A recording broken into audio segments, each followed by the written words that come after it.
എല്ലാവർക്കും നമസ്കാരം. ആകാശഗംഗ എന്ന നമ്മുടെ യൂട്യൂബ് ചാനലിലേക്ക് എല്ലാവർക്കും സ്വാഗതം. 2024 മാർച്ച് മാസം പൂരുരുട്ടാതി അവസാനത്തെ കാൽഭാഗം, ഉത്രട്ടാതി, രേവതി എന്നീ നക്ഷത്രങ്ങൾ വരുന്ന മീനക്കൂറുകാർക്ക് എങ്ങനെയുണ്ട് എന്ന് നോക്കാം. ഞാനിവിടെ പറയുന്നത് മാർച്ച് മാസം ഗ്രഹങ്ങൾ ചാരവശാൽ മീനക്കൂറുകാരുടെ വിവിധ ഭാവങ്ങളിൽ നിൽക്കുമ്പോഴുള്ള പൊതുഫലമാണ്. ഇത് പൊതുവായി വരുന്ന ഒരു ഫലനിർണ്ണയമാണ്, അല്ലാതെ ഓരോ വ്യക്തികളുടെയും ജാതക വിവരണമല്ല.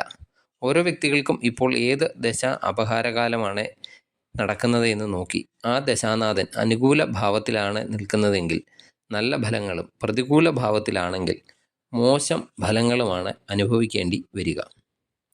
മോശം ദശാകാലം നടക്കുന്ന വ്യക്തികൾ ദശാനാഥനെ പ്രീതിപ്പെടുത്തുന്നതിന് വേണ്ടിയുള്ള കർമ്മങ്ങളൊക്കെ ചെയ്യുന്നത് വളരെ നല്ലതാണ്. മീനക്കൂറുകാരെ സംബന്ധിച്ചിടത്തോളം അവർക്ക് തൊഴിൽ രംഗത്ത് പുരോഗതിയൊക്കെ ഉണ്ടാകുന്ന കാലമാണ്. ഊർജ്ജസ്വലതയോടെയൊക്കെ ജോലി ചെയ്യാൻ സാധിക്കുന്നതാണ്. അതുപോലെ തൻ്റെ കഴിവുകളൊക്കെ ജോലിസ്ഥലത്ത് പ്രകടിപ്പിക്കാനും പറ്റിയ സമയമാണ്. അതുപോലെ കർമ്മരംഗത്ത് ഏതെങ്കിലും തരത്തിലുള്ള ബുദ്ധിമുട്ടുകളൊക്കെ നേരത്തെ നേരിട്ടുകൊണ്ടിരിക്കുന്നവരാണെങ്കിൽ അവർക്കൊക്കെ അതിനൊക്കെ ആശ്വാസം ലഭിക്കുന്ന ഒരു സമയം കൂടിയാണ്. അധികാരികളുടെയൊക്കെ പ്രീതി ഉണ്ടാക്കിയെടുക്കാനൊക്കെ സാധിക്കുന്നതാണ്. മേലുദ്യോഗസ്ഥരുടെയൊക്കെ പ്രീതി സമ്പാദിക്കാനും പറ്റും. അതുപോലെ അധ്വാനമൊക്കെ അല്പം തൊഴിൽ സ്ഥലത്ത് വർദ്ധിക്കുന്ന സമയം കൂടി ആയിരിക്കും.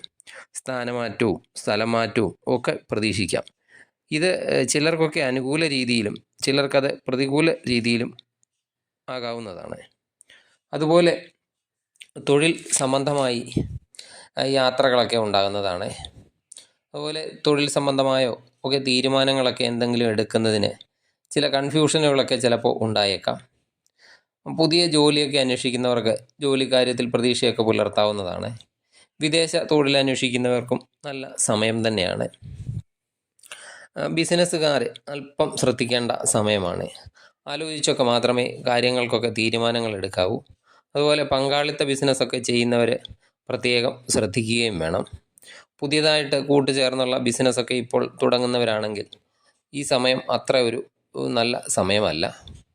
ധനപരമായി നോക്കുകയാണെങ്കിൽ ധനപരമായി മാസത്തിൻ്റെ ആദ്യ ഭാഗങ്ങളൊക്കെ വലിയ പ്രശ്നം ഇല്ലെങ്കിലും മാസാവസാനം ഒക്കെ ശ്രദ്ധിക്കണം. വരുമാനമൊക്കെ കുറയുന്നതാണ്.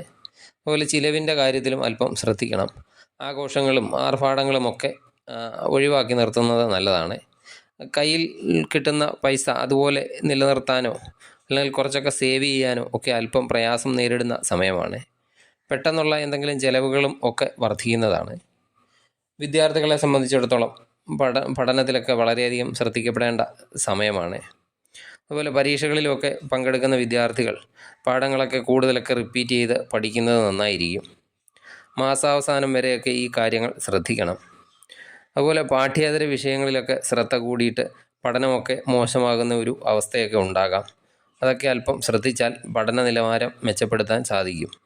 അതുപോലെ ഉന്നത പഠനത്തിനും വിദേശ പഠനത്തിനുമൊക്കെ ശ്രമിക്കുന്നവർക്ക് ഗുണകരം ആണ് എങ്കിലും പഠന സംബന്ധമായിട്ടൊക്കെ ചിലവുകളൊക്കെ അല്പം കൂടി നിൽക്കുന്ന സമയം കൂടിയാണ്. പുതിയതായിട്ടൊക്കെ വിവാഹം ആലോചിക്കുന്നവർക്ക് അല്പം കാലതാമസമൊക്കെ ആ കാര്യത്തിലൊക്കെ നേരിട്ടേക്കാം. അനാവശ്യ ചിന്തകളൊക്കെ എന്തെങ്കിലും ഉണ്ടെങ്കിൽ അതൊക്കെ ഒഴിവാക്കേണ്ട ഒരു സമയമാണ്. കൂടുതൽ പോസിറ്റീവായിട്ടിരിക്കേണ്ട ഒരു സമയം കൂടിയാണ്. സഹോദരങ്ങളിൽ നിന്ന് എന്തെങ്കിലും തരത്തിലുള്ള മനോദുഃഖം ഒക്കെ ഉണ്ടാകുന്ന പ്രവൃത്തികളൊക്കെ ഉണ്ടായേക്കാം. അതുപോലെ നേരത്തെ നമ്മൾ ആരെങ്കിലുമൊക്കെ സഹായിച്ചിട്ടുണ്ടെങ്കിൽ നമ്മുടെ അത്യാവശ്യ ഘട്ടത്തിൽ അവർ പോലും പിന്തിരിഞ്ഞ് പോകുന്ന ഒരു അവസ്ഥ കാണാൻ സാധിക്കും. കുടുംബ പ്രശ്നങ്ങളൊക്കെ സദാ നമ്മളെ അലട്ടിക്കൊണ്ടിരിക്കുന്ന ഒരു സമയം കൂടിയാണ്. അതുപോലെ ദാമ്പത്തിക പ്രശ്നങ്ങൾ ജീവിതത്തിൽ എന്തെങ്കിലും തരത്തിലുള്ള താളപ്പിഴകളൊക്കെ ഉണ്ടാക്കാനും ഇടയുണ്ട്.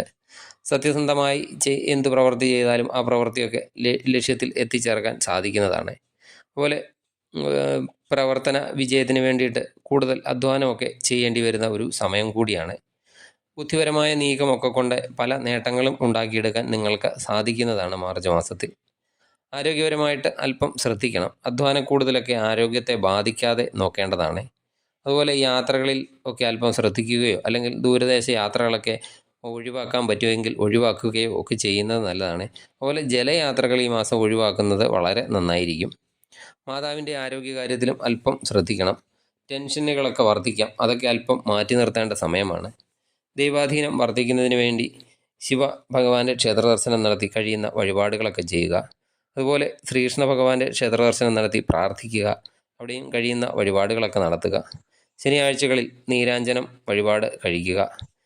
എല്ലാം കൊണ്ടും നിങ്ങൾക്ക് നല്ലൊരു മാസമായി തീരട്ടെ മാർച്ച് മാസം എന്ന് ആശംസിക്കുന്നു. നന്ദി, നമസ്കാരം.